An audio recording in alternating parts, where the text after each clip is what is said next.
Okay, good afternoon everyone, and thank you very much for joining us for this workshop at our Data Protection Practitioners Conference 2022.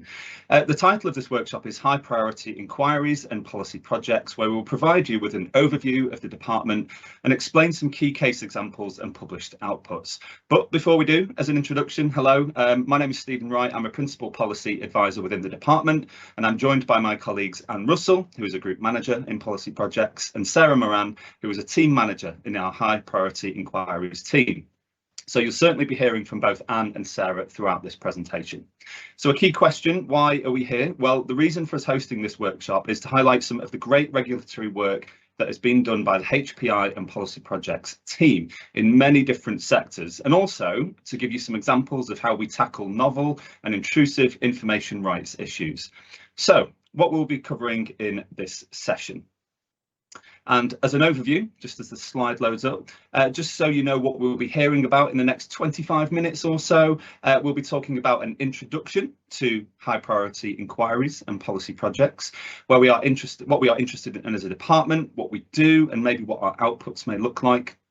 We're going to be exploring some key definitions, and then we're also going to be outlining some case examples and have an in-depth look at 5 key case study examples from the work that we do. We'll also be pointing you to some supporting tools and publications, and of course at the very end there's going to be time for some Q&A as well. So let's get into the detail as we introduce the HPI and Policy Projects department, specifically the key question of what are we interested in and how we approach topics. So as the slide suggests, we are interested in novel and intrusive information rights issues, which may present the greatest risk to the public, alongside rapid technological advancements, which may pose challenges to data processing and privacy. We will explore this more in the definitions section, but it's important to learn how the department is structured. We currently have 2 parts to the team: inquiries and policy projects, which Anne and Sarah will expand on, but we also have our independent work streams and also work collaboratively on projects too, where required. So quite a dynamic department, I'm sure you will agree. So without further ado, I'm now just going to pass over to Sarah and Anne to explain a little bit more about what we do. Thank you, Steve. So my name is Sarah Moran and I'm a team manager in the High Priorities Inquiries half of the department. And I'm just going to explain a little bit about what we do. So we respond to live high priority information rights risks which may be unforeseen and require urgent ICO intervention. When deciding what work we will take on, it will relate to our regulatory priorities and information rights strategic plan. We will scope and investigate complex and novel infringements of data protection legislation using the ICO's investigative powers and taking formal regulatory action when appropriate. We will scope, establish and deliver policy development and engagement projects, and will provide internal policy advice and support to major projects, investigations, audits or other activities. Now just going to move on to the next slide. And hopefully that's changed. Technology works. So I'm now going to provide some definitions about the work that we do. So firstly, what does novel mean? So novel is a type of processing that may be new or unique. This can include rapid technological advancements which may pose to challenges to data processing and privacy. For example, the use of facial recognition technology, mobile phone extraction, the use of AI in a range of sectors and services such as in recruitment. Some of the processing may also be included as intrusive. It might involve processing that is not transparent. It may not involve true consent, or it might be that is beyond what the data subject would reasonably expect. So looking at an inquiry now. An inquiry is an investigation of a controller, controllers and or processors to understand the nature of processing and if it is compliant with data protection legislation. It may involve processing within a specific sector. An inquiry usually has 4 strands: the planning and scoping stage, which will include a risk assessment to see if it meets the bar of a HPI. We'll then look at conducting an investigation, and this may include the use of ICO investigative powers. Determining the investigative outcome, including report writing and making a decision as to what action is required.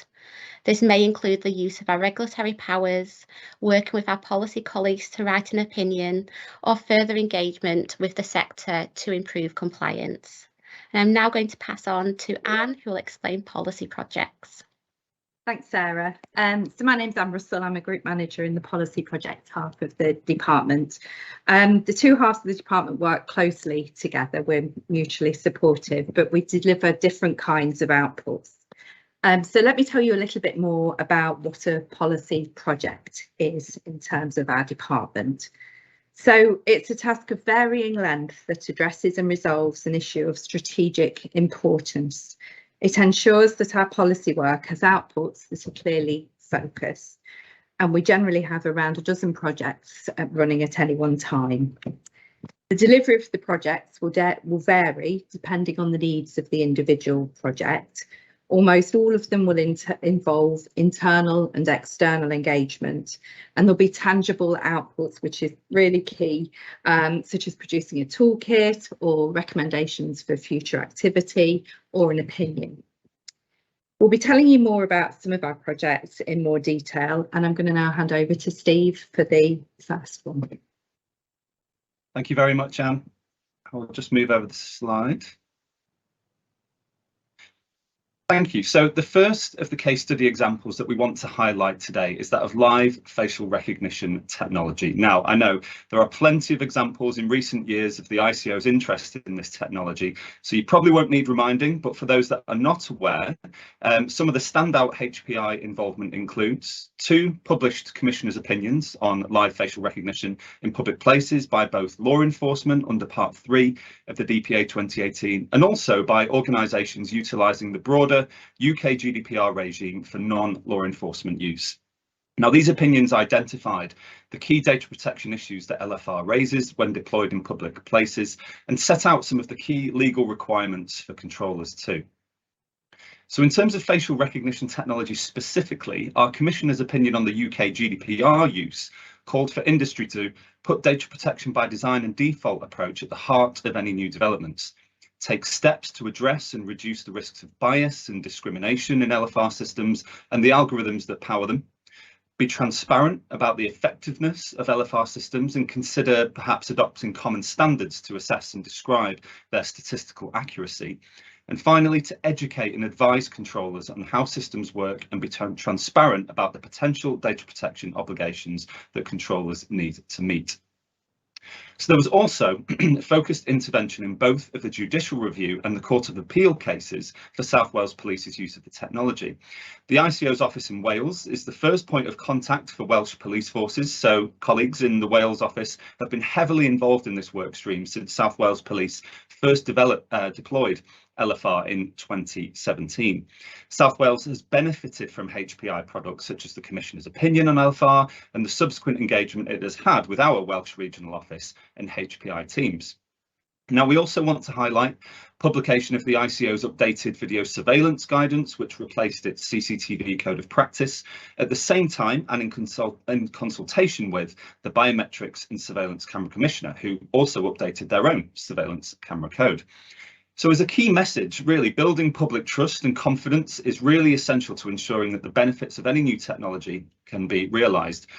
The public must have confidence that the use of surveillance systems is lawful, fair, transparent and meets the other standards set out in data protection law. The rights and freedoms of individuals can be greatly affected where decisions are made about them based on particularly intrusive means of processing personal data. So, for example, recording in places individuals might not normally expect. In addition, these surveillance techniques may also play an influential role about how people may behave or move around freely in public spaces. So it's therefore important that the use of surveillance is not perhaps seen as a cure to the problems that organisations may face, but instead a helpful supporting tool where it's lawful, necessary and proportionate in the circumstances. So the next case study we want to highlight is a very important piece of work which relates to the excessive collection of personal information, specifically in the law enforcement sector, where access to information from individuals, their digital devices, or even from third-party organisations could be seen as a contravention of the data minimisation principle. So when we talk about HPI relevant work and our relevant publications on this topic, it includes an investigation report into how police forces in England and Wales use mobile phone extraction techniques in the context of criminal investigations. And this was back in June 2020. We've got reports for Northern Ireland and Scotland in understanding their data protection obligations into their mobile phone extraction operations. And again, our colleagues in our Northern Ireland and Scotland offices engaged with the police services there and ensured that we, the ICO, fully understood the different features of the criminal justice systems in the regions and how that could impact the wider national policing procedures. So there was, of course, a follow-up to the 2020 report on the issues on England and Wales, but most recently, the Information Commissioner published an opinion on the 31st of May on the excessive collection of personal information from victims of rape and serious sexual assault, entitled Who's Under Investigation. So in summary, our historic work, I suppose, with the criminal justice sector identified a lack of clarity in understanding the requirements of data protection law as applied to obtaining and sharing information extracted from mobile devices and from third-party organisations too. Specifically, our work with the victims groups across the UK also identified a negative impact on confidence from this lack of clarity and from the result of excessive gathering of personal information. So what did we hear? Well, we heard that victims could feel that the focus on their intimate private life or excessive collection of their personal information from digital devices was unfair, disproportionate, or perhaps even felt as a re-victimisation. So this negative impact on victims highlighted the importance of this issue for the Commissioner and the need for more clarity and certainty being provided in the police services. So it's important that victims across all the UK jurisdictions have trust and confidence in the way their personal information is handled throughout the criminal justice system. It's also crucial that the many other third-party organisations that are involved can do so confidently, proportionately and safely. So, for example, local authorities, social services, education providers and medical professionals who need to use and share data with the police in England and Wales, Scotland and Northern Ireland. So to end, we very much welcome, therefore, the continued efforts on this issue across the criminal justice sector, and we do remain committed to provide what support we can to drive improvement in practice to ensure that the necessary changes and the recommendations made in the recent opinion are embedded into operational policing nationally. So I will now pass over to Sarah for some more case study examples. Thank you, Steve. So I'm now going to talk about the processing of gang nominal data for the purpose of crime prevention. In 2018, as a result of an HPI inquiry, the ICO issued an enforcement notice to the Met Police in relation to their gangs matrix, a police intelligence database, after we found it had breached data protection laws. In addition, the ICO also fined a London council £145,000 for the inappropriate disclosure of the personal information of more than 200 people who featured on the gangs matrix. At the time, the enforcement notice required the Met Police to make significant changes to the way in which it uses the matrix in order to bring it into compliance with data protection law. This included a review of how information in the matrix is shared with other public bodies to evaluate whether the sharing is necessary and justified, and that any public body who receives the matrix information understands how to properly use it. 3 years on, we wanted to understand the effects of the enforcement notice. To do this, HPI conducted an investigation as to how the matrix is used by public bodies to understand how the enforcement notice may have impacted change. We selected 3 London Borough Councils who agreed to a consensual compliance assessment. This involved the HPI team observing multi-agency information sharing meetings and reviews of key documentation. It allowed for an understanding of how information from the Met Police pertaining to alleged gang activity is then processed by councils and shared with other statutory partners. So what did we see?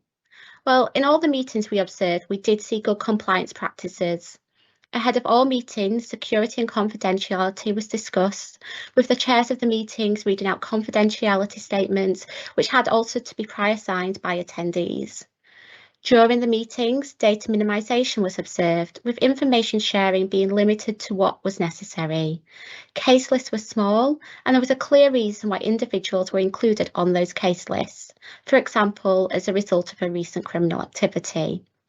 Considerations were made regarding individual risk levels and, where appropriate, if a person should be removed from the case list. It was clear through observations of meetings where positive interactions had taken place. Attendees to the meetings demonstrated their meaningful involvement with individuals. They were able to share insight into their interactions with individuals and knowledge of their home lives and family relationships. Referrals were made to relevant services where appropriate. All the boroughs observed had signed the relevant Met Police data sharing agreement, which had been a requirement of the enforcement notice. In addition to the Met Police Gangs Matrix data sharing agreement, each borough also had in place their own specific data sharing agreements related to their multi-agency sharing panel. And where appropriate, a data protection impact assessment had been completed. This helped demonstrate good compliance in relation to governance and accountability. Following on from the investigation, the HPI's team also held a workshop for practitioners and members for information governance teams across London Borough Councils and the Met Police.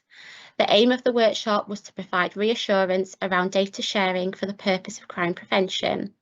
The workshop was well attended and it facilitated discussion on emerging issues relating to data sharing for the purpose of crime prevention. So, in conclusion, our recent investigation and workshop have shown that, on the whole, data sharing practices for the purpose of crime prevention following the issuing of the enforcement notice have improved. There are tighter controls around how information is shared, with data minimisation evident. There is evidence of individuals being removed from case lists where positive interventions have taken place, and there's no further evidence of criminal activity.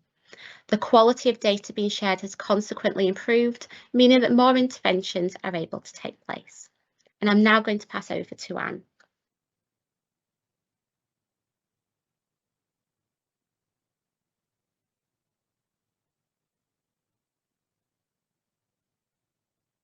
Thanks, Sarah. Sorry, that was a few of us just wrestling with the tech there to move the slides on. So, right, so I'm going to move on to an example of a policy project that we've been working on.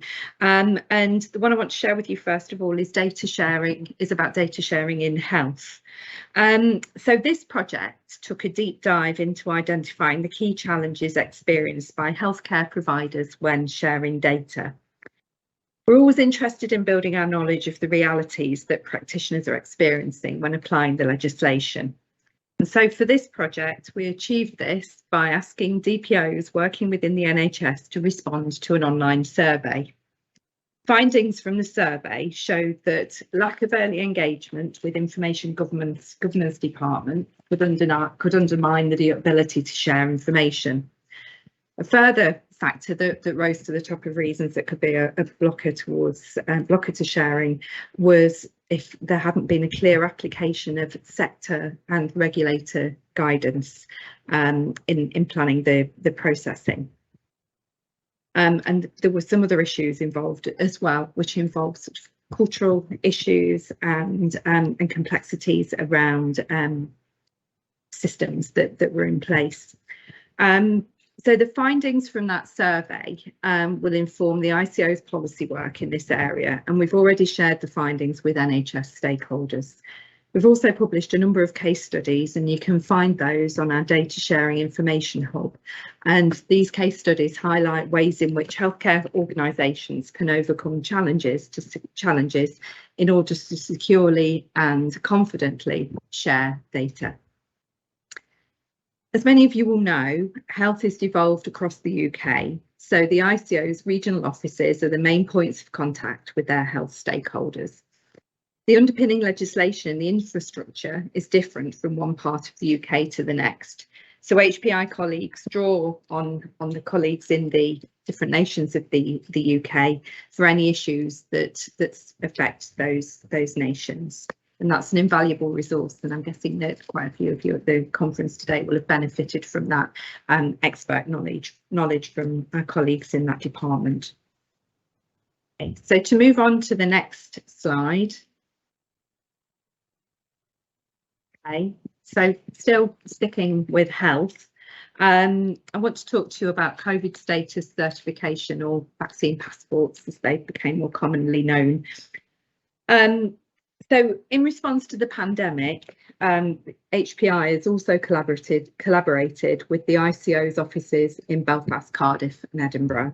So we've been able to produce well-informed outcomes, including advice to government stakeholders and UK-wide ICO products, which were fed into our COVID-19 hub, which was constantly being updated during the height of the pandemic. This was beneficial to regional stakeholders and the public, particularly when government advice and restrictions differed across the UK. I want to now just focus a little bit more deeply on the expectations document that we published in spring 2021. Now, this was a document to provide context-specific information for the development of COVID status certification or vaccine passports. You'll remember that at the time there was lots of speculation about what such a scheme could look like, and it was subject to some political debate. And I'm sure as data protection professionals, you had your own views about what might be appropriate in this context as a measure against the pandemic. The document we produced over a year ago set out our expectations on how organisations could develop COVID status certification schemes in line with data protection by design and default. For example, by creating a scheme that required only the minimum amount of health data necessary to achieve the purpose of COVID status checking. The document was aimed at organisations involved in the planning and delivery of COVID status certification. If it was implemented at that stage, we didn't know whether this was going to come to pass. The decision about whether to introduce vaccine passports was of course one for the politicians. But our position was that if this was going to be introduced as a measure, we should explain factors to take into account so that it would be compliant with the law. As we know, compliance with the law brings with it protections for the public, which is likely to nurture trust and confidence in the scheme. So several months later, vaccine passports were introduced when attending certain domestic settings, so for example, for concerts and sports events, and for international travel. And we know that there was again some variation across different parts of the UK. So many of us will have used them and will recognise how the features of the scheme were designed based on the principles of data protection law. So to now move on to the final slide. So to round up, I want to draw your attention to some key supporting tools and publications that we produce at the ICO. And you'll know from what the Commissioner said earlier on today that we're looking to very much boost the collection of guidance that we have on our website. But we already have the Information Commissioner's opinions, which are detailed commentaries for data protection practitioners, providing you with insights into specific types of processing, usually that processing which is high risk and so something which is relevance to our department. We produce guidance, as you know, and we have a substantial library of guidance on how to interpret most parts of the legislation, which is for the benefit of you practitioners, of course. In particular, can I highlight the SME Hub, which contains advice for small organisations, and also give a plug to the Data Sharing Information Hub, which I've mentioned before, which is home to the health case studies that we've worked on. And this hub contains bespoke advice, toolkits and case studies. And we also have guidance for the public in the Your Data Matters section. So as you'll have heard earlier from the Commissioner, ICO 25 will bring about changes in the way that we present guidance, just making them even simpler and more accessible to use. So watch for some changes coming your way, but of course we'll still retain many of the existing documents, at least for the time being, that you can see on our site. We also produce expectation documents. So the vaccine passport expectation document was an example of that. We've produced a handful of these to give practitioners some support in navigating through the law at the very early stages of planning and of the planning process, and to sort of keep the door open in terms of what our expectations are around these particularly challenging areas of processing. We also publish investigative reports, which Sarah's mentioned, and we produce these at the end of an investigation, and these shed light on our application of enforcement powers. And just to round off on this slide, we're constantly engaging with stakeholders, and we very much welcome this collaboration. We offer ongoing support, and the work we do in our department relies on regular engagement so that we can have an authentic and well-informed voice in the outputs that we produce from our projects. Our website also contains information about how you can stay in touch with us. So thank you very much for listening, and I'll now hand over to Steve for some Q&As. Thank you. Thank you, Anne. Well, I hope all of you that tuned in there found that interesting. I mean, I think it just really does showcase the breadth of work that goes on in this department, and also the type of issues that we deal with on a day-to-day basis. So if we just want to pop the next slide on, we will certainly go and look at the questions that we've been given today. So thank you very much for tuning in, and then we'll see what we've got. So I can certainly see one question which says, are you going to be scrutinising the Police and Crime Act 2021 and making recommendations for change? Because there are many data protection infringements in there which will also harm victims and may otherwise undo the ICO's good work in this area. Well, specifically, we have been looking at the Police, Crime, Sentencing and Court Act, which is 2022, as my understanding. And as a statutory consultee, the ICO has to respond to the draft code of practice for digital device extraction. So that's something that we're certainly interested in. Anything really within the police, justice and surveillance sector has kind of built quite a large foundation of the work that HPI and Policy Projects has done in the last few years, notwithstanding the pandemic. So we are certainly aware to new bits of legislation, new ongoing statutory codes of practice and new policies that may require ICO input. Thank you. I don't know if Anne or Sarah wanted to add on to anything there. From myself. No, that's fine. Thanks, Steve. Okay, no problem. We'll go on to the next one because we've got quite a few, which is good. The excessive data collection of the police had serious impacts, and it was right that the ICO tackled this. Excessive data collection is also an issue more widely in people's day-to-day activities and interactions with organisations. So will your team or the ICO build on the police case more widely to address this? I mean, Anne, I'd be interested in, from a Policy Projects perspective, what you think, how we can build on this type of issue at all.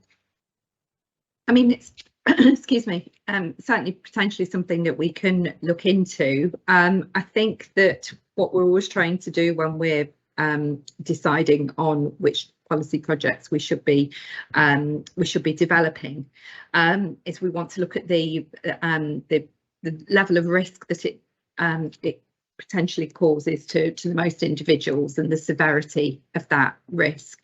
So very much noting that, you know, clearly that's an area where there is plenty of risk for individuals, and not necessarily something that we receive an awful lot of complaints about, but something that, you know, it's probably important that we should get involved in.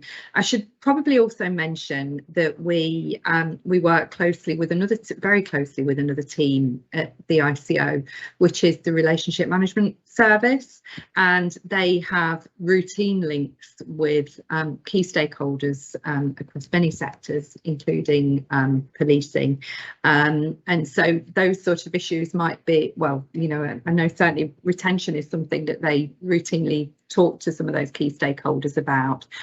So it's not necessarily something that we would pick up in our department as a project, but it's something that we're certainly open to. Don't know if anybody else wants to add anything to that. Oh, that's great. Thank you, Anne.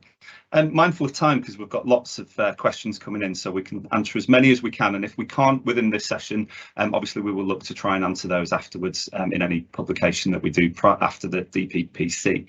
So I know one popular question that's come in is, the high priority projects described so far are all public sector focused.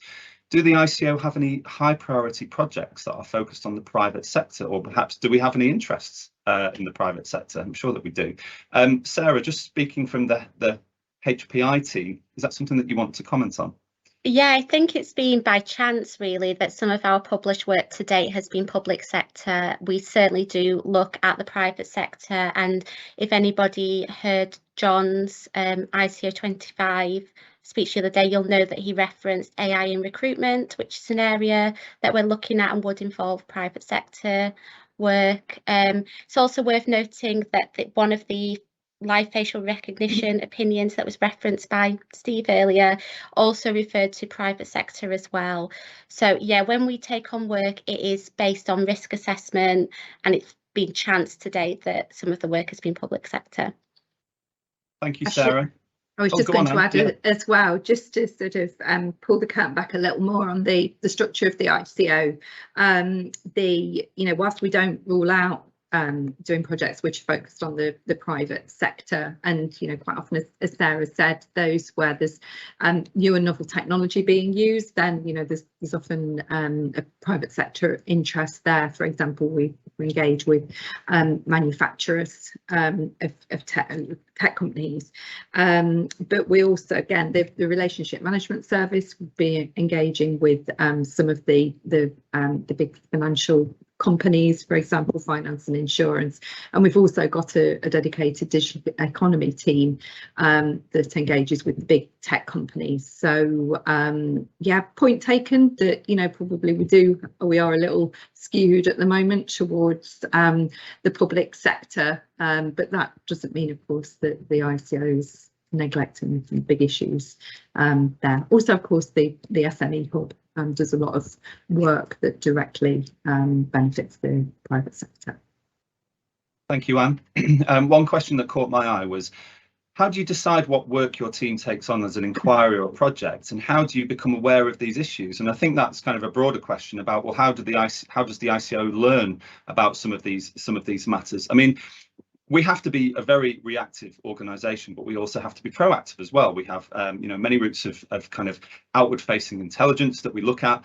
We are really interested in media stories. We are really interested in complaints from, brought from the wider civil society groups, academic journals, all of that kind of thing. So we really have to be quite a dynamic team to kind of look at all the different avenues where complaints can come from. I mean, Anne and Sarah, speaking from your teams, do you think that there's a particular method of us getting information that seems to be the most dominant at all, or do you think that we are actively seeking out more issues ourselves? I think we are lucky that we have a fabulous intelligence department within our team, and a lot of our work will come through there. That helps make sure that we're not doing duplication of work as well. They help us identify themes that might be coming in. So, for example, through complaints to the complaints department, if there's a particular theme coming through, it might alert that actually there is a bigger issue, then it might be more suitable to take on a wider investigation. I think there are many means in which an investigation can come through to us. It's the risk assessment that we then take to make sure that it is appropriate for us, I think, is the crucial part. And of course, I was just going to add that, of course, we do have to prioritise using the methods that Sarah and Steve were just talking about. So, there's an infinite number of possibility and a finite amount of resources. So, so we absolutely have to prioritise. And, I suppose on a pragmatic level, we have to be certain that it's an area that, isn't being covered through business as usual activity by other departments, and warrants this deeper dive through project work through our team. It's we're always trying to fine tune that approach as well, I would say, and obviously with all the recent announcements around ICO 25 and the priorities that will bring with it in terms of the themes of safeguarding and empowering people, particularly the most vulnerable. I think that's an area that will have particular interest in the future. We've touched on that area in the past, but I think we will want to do more on that. I think we've already got some work streams that's looking at transparency, and that's certainly something that that we'll be looking at moving forwards. I think we also, when we're deciding on a project, one of the things that we take into account is the value that it can have in terms of the output. If it's something that's already been produced and, you know, maybe needs publicising in a new way to draw attention to it, then, you know, then it's probably not something that we'll look at. But if it's an area that's previously neglected, then you know, then there'll be more justification, I think, for us picking it up in our department. Thank you, Anne. Mindful of time, we're in the last 5 minutes, so I reckon we could squeeze in 2 very quick questions at the end. I have seen one where it says, I'm a DPO for 145 schools and I have not had a single complaint about excessive data collection. Am I just lucky, or is this the sector I'm in? Well, it's a very interesting point. I mean, when we look at the ICO 25 kind of themes that we want to be looking at, so looking at the impact of marketing calls, algorithms and benefit system, AI and recruitment, and the other one is the support of children's privacy. It may well be that the DPOs for schools may look at new issues coming up, and we're certainly, as the ICO, taking on board the support of children's privacy in a big way. So it may well be that you just haven't come across perhaps any issues about excessive data collection. I think that's probably a good thing, but it's not to say that, you know, it's not an issue. What we would really encourage is people to hone in on the issues on ICO 25 and clearly take, as it's written, support of children's privacy seriously and look into it maybe a bit further. There was one other question which I did see, and we're probably on the very last one, so I will wrap up with this one. If you just bear with me. It's gone off my screen, but what I did see briefly was the ICO publishes lots of great documents. Is there any way to get it other than an e-newsletter? And we do publish all of our documents and guidance on the ICO website with accessible links. If you're not subscribed to the e-newsletter, please do. And if you feel that that's not working effectively, please do give us your feedback and we can look into different methods of getting that information to you. So again, mindful of time, we're probably, I don't know, we've probably got one very quick one left. Or Anne and Sarah, is there anything that caught your eye, or any last minute comments before we finish? I've spotted a question that's a one-word answer, so that might be one to put in, which Perfect. is, does DCMS have any influence on what you investigate? The answer is no. Okay, well, I'll draw a close there. I hope that you've all found that incredibly useful. I think the deep dive into the 5 case studies that we've done is a really good example of the good work that we are doing at the ICO here, and also just to draw your attention to the ICO 25 work and the themes that we're going to be looking at the future. So I wish you a slightly cooler afternoon if possible. Please do enjoy the rest of the seminars today, and thank you very much for joining us. Thank you. Thank you.